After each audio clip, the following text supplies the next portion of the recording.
sleep disorders or sleep issues in Parkinson's.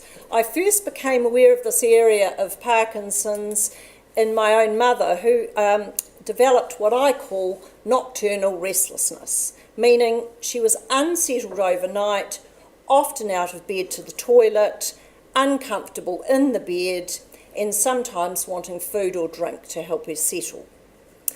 I hear a lot about this 8 years into my career, and it is a very common and challenging symptom for carers or bed partners.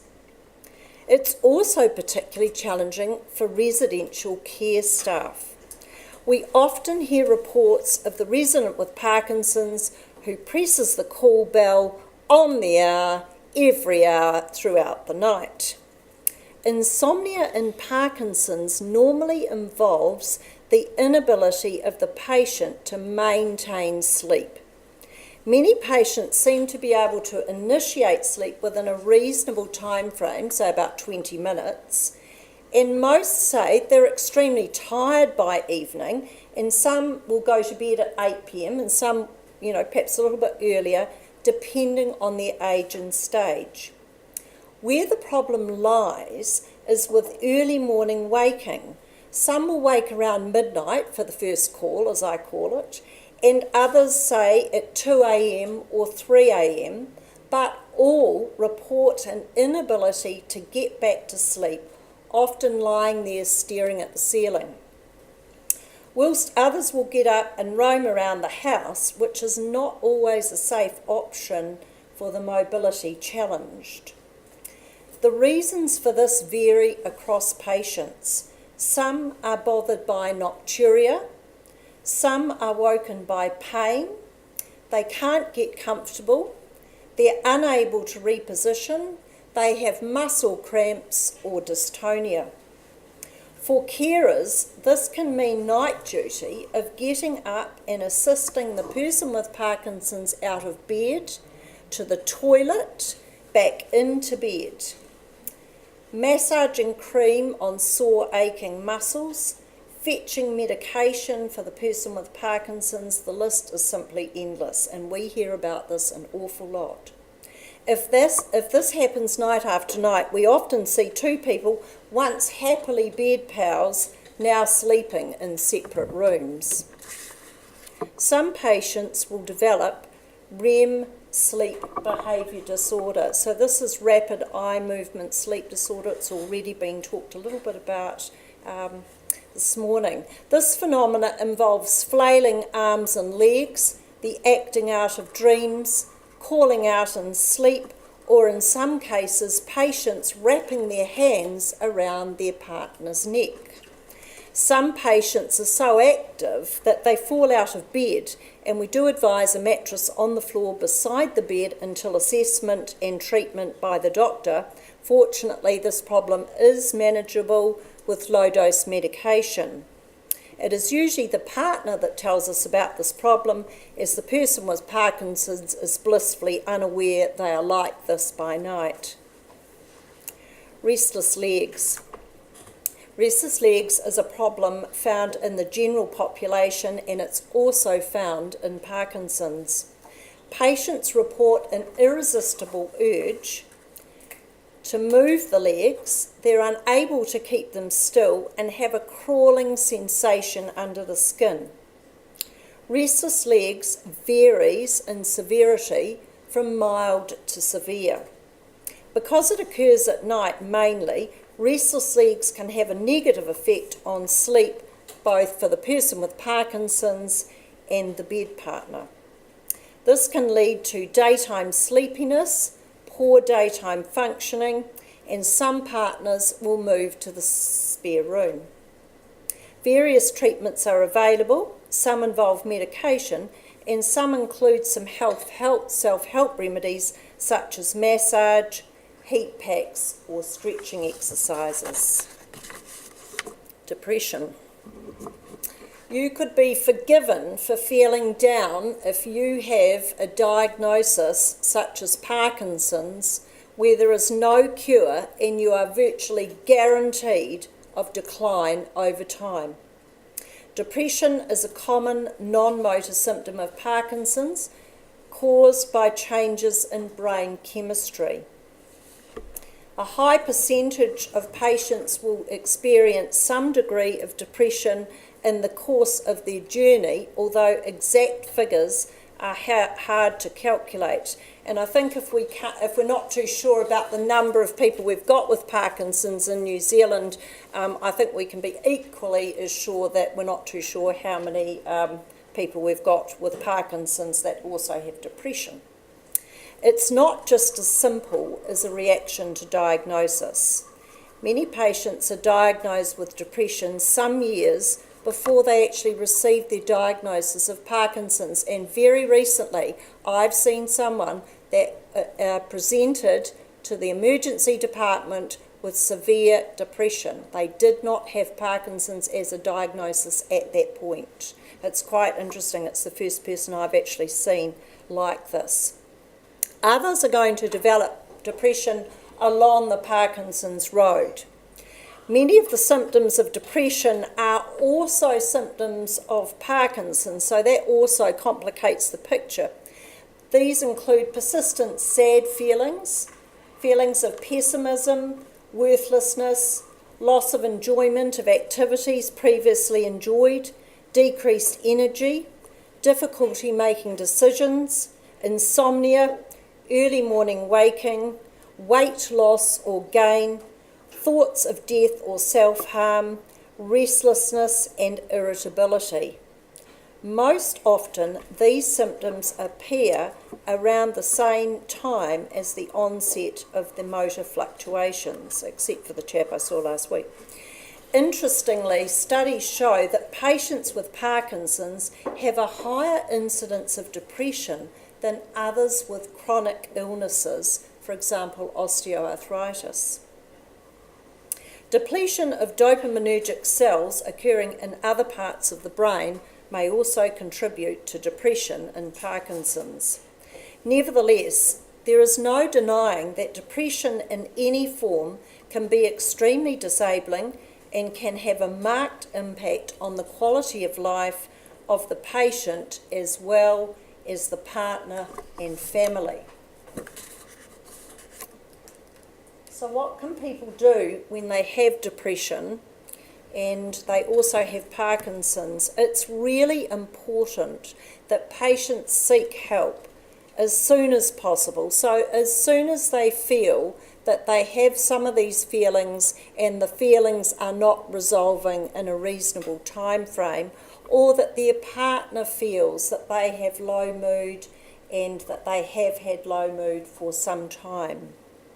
We advise people to stay active as physically as they can, and this is something that's terribly easy for some people with Parkinson's, especially if they're suffering from apathy, which we also see in Parkinson's, where people lose their motivation. So if you've lost your motivation, you've lost your mojo, you're less likely to want to be physically active and exercising, but it is quite important.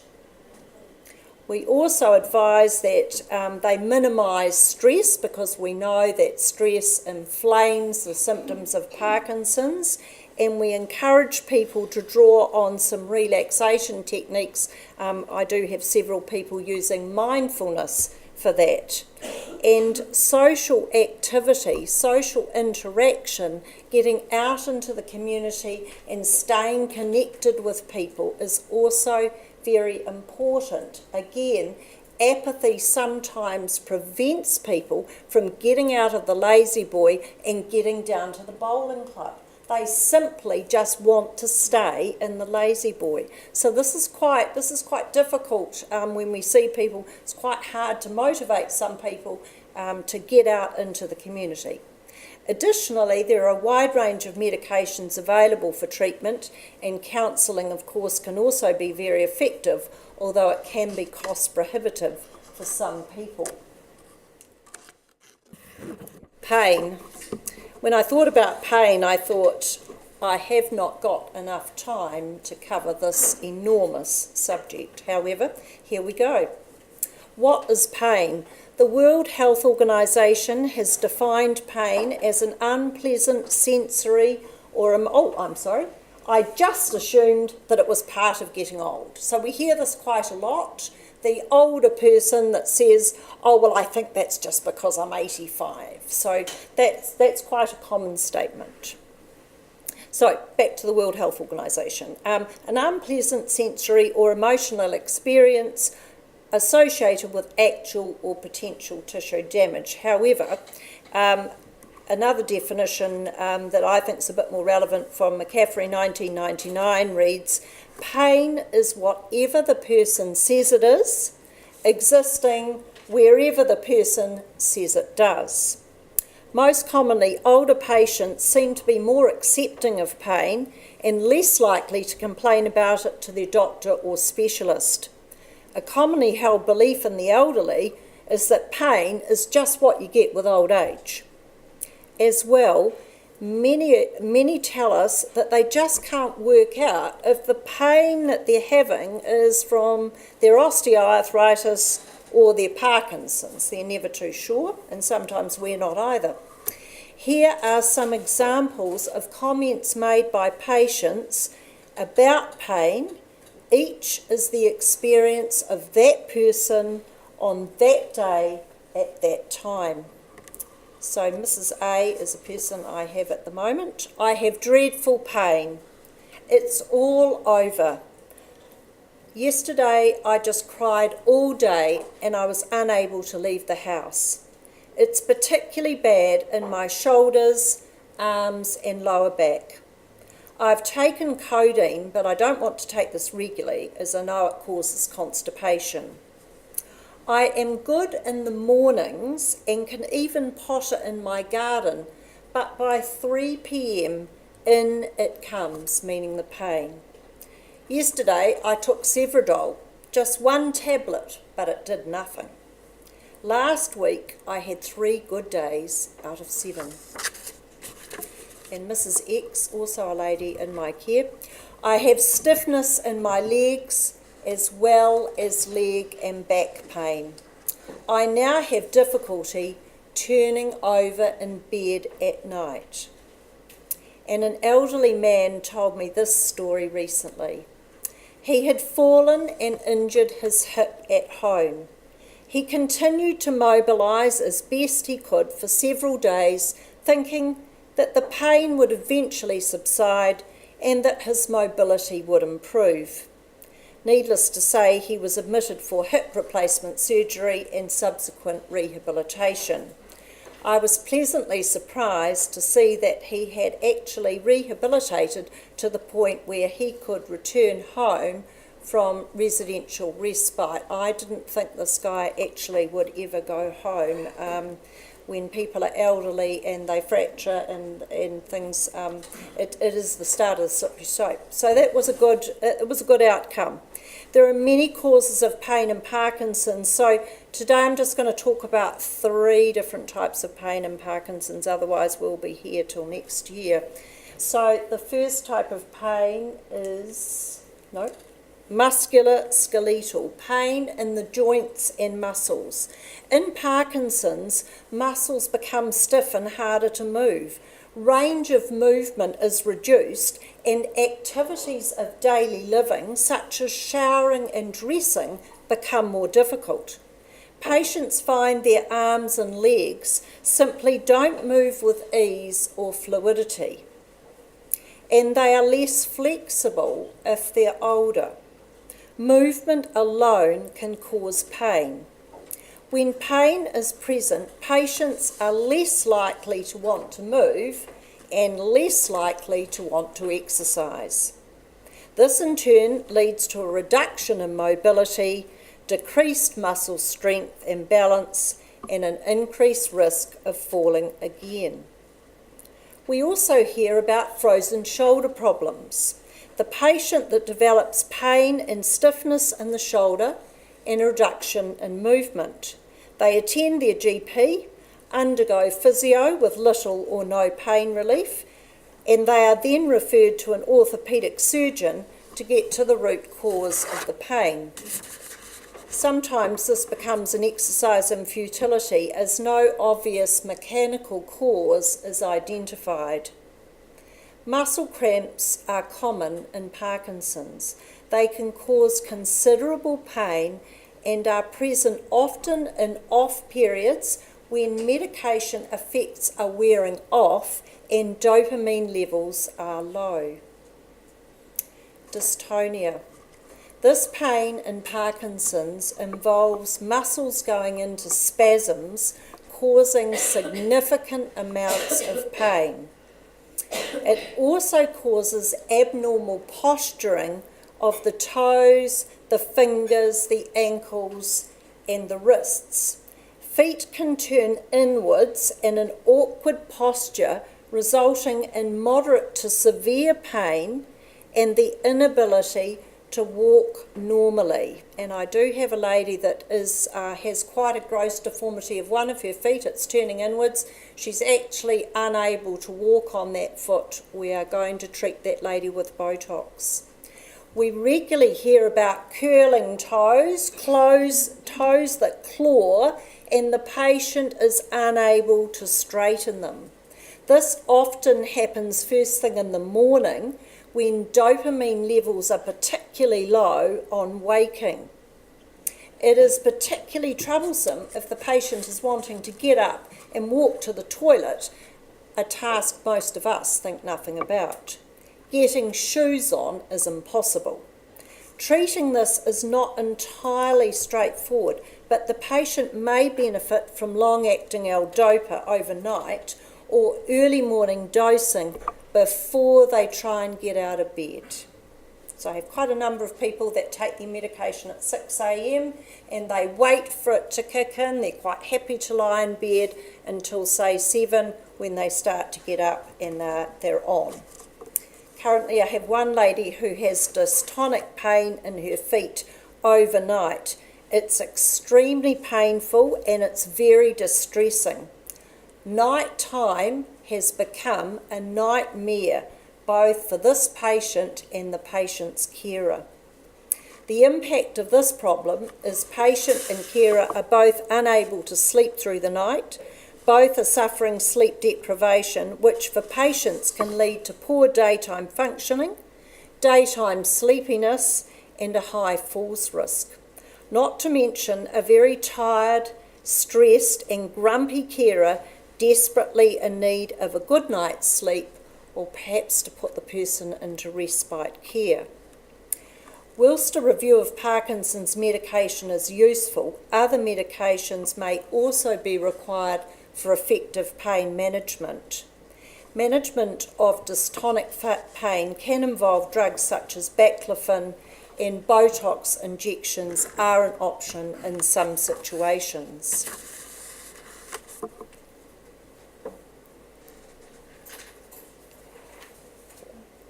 Neuropathic pain.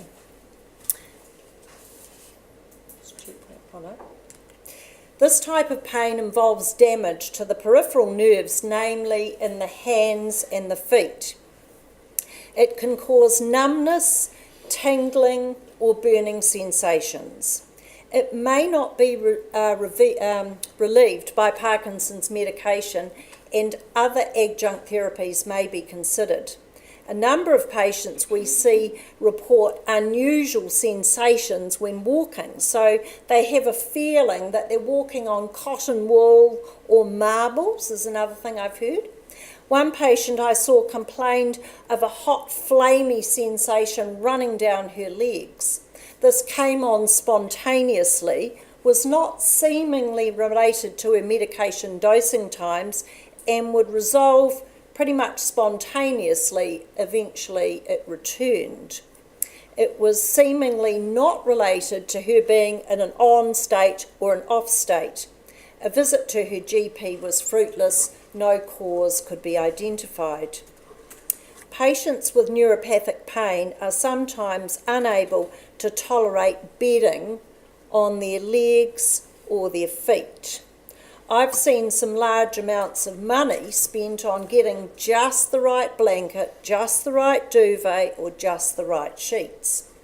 Some people find some patients find themselves hanging their legs out of the bed just to get relief when they're sleeping. The treatment of pain in Parkinson's relies on comprehensive assessment. Is the pain connected to the Parkinson's, or is there another cause, an unidentified medical condition? Whilst Parkinson's medications can be optimised to manage pain, this alone may not be entirely satisfactory. The type of pain determines which medication is appropriate. Some patients with pain as a major source of distress are referred to our pain clinic. And finally, carer burden. Carers come in all shapes and sizes. You can be a husband, wife, son, daughter, grandchild or friend, and a carer. In some situations, becoming a carer is not something the person ever thought they would do. The vow that says, in sickness and in health, becomes an unexpected reality for many couples, and I'm sure they weren't thinking about that on their wonderful wedding day. But life is unpredictable. Parkinson's strikes randomly. These informal carers make an enormous contribution to the well-being of the person with Parkinson's, but ultimately caring can have a negative effect on the physical and emotional well-being of the carer. On diagnosis, it's not just the person with Parkinson's that has to cope with that Parkinson's verdict. Carers also have their own reaction and ways of coping with this devastating news. Some carers attend the appointment with their partner or family member, but in some cases, the person with Parkinson's attends by themselves, which means they have to break this news to their partner or loved ones when they return home. A number of clients have told me about how they felt receiving the news alone, how shocking this was, and how they coped telling their partner and in some cases their children. A Parkinson's diagnosis inevitably means decline over time, and that the person with Parkinson's is going to need various levels of support over many years. Whilst it can be fairly straightforward in the early stages, as Jan has alluded to, it can become a major stressor for carers as the condition progresses over time and more support is required.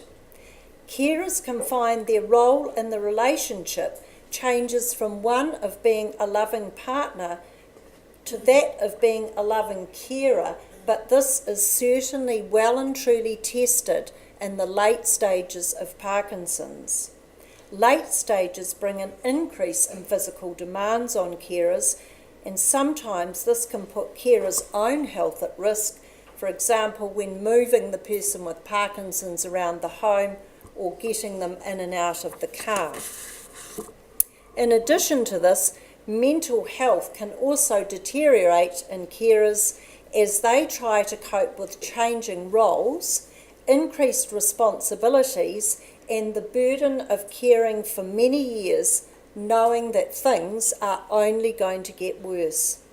Recently, a GP called me to ask if we support carers, as he had someone he thought that we could help. We facilitate carers groups throughout New Zealand where carers can come and meet others in similar circumstances. They can share thoughts and feelings and let out their emotions in a safe and caring environment. At these groups, we hear carers speak of the following emotions: exhaustion, low mood, frustration, reduction in social contact outside the home, poor sleep, anxiety, stress, joy, grief, happiness, disbelief, disappointment, gratitude, heartbreak, worry, loss of appetite, fear that their own health is being affected by caring, and reluctance to seek help, thinking they have failed in their role as a carer. We also have carers that are many miles away. Daughters in Sydney, sons in London, they too are carers, and I often get contacted by this group as they struggle with the frustration of distance and the fact that they are not on the spot.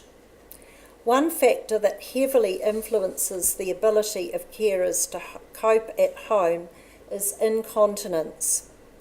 This is the problem that drives the decision to put the person with Parkinson's into residential care. It can be the straw that breaks the camel's back.